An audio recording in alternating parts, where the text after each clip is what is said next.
Welkom bij Waar is dat beestje? Wij zijn in de Biesbos. En je moet fluisteren, want we zijn op een fluisterboot. En we hebben nu één bever gezien. Een hele. Nee, eigenlijk een halve, want ze gaan eens de bovenkant. Nou, we zijn al een stukje te varen.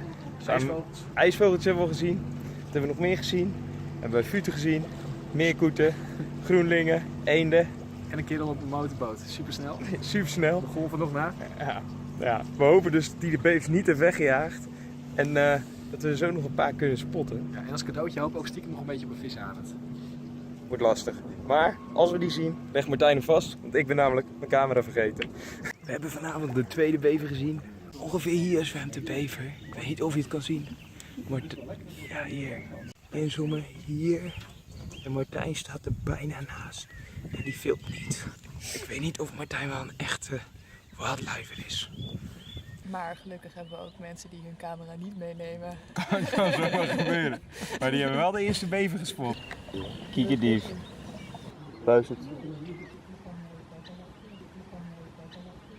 Wat hebben we nog meer gezien, Arjan? We hebben nog een slechtvalk gezien. Ja, En- heel slecht. Ja, die was echt heel Echt een slecht. slechte valk.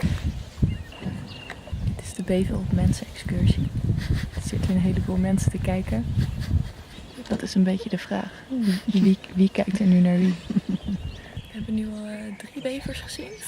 4 bevers. We zitten nu in een kreekje en dan kunnen we dus van heel dichtbij bekijken die bevers. Hij kwam net even omhoog. Hij gaat knagen.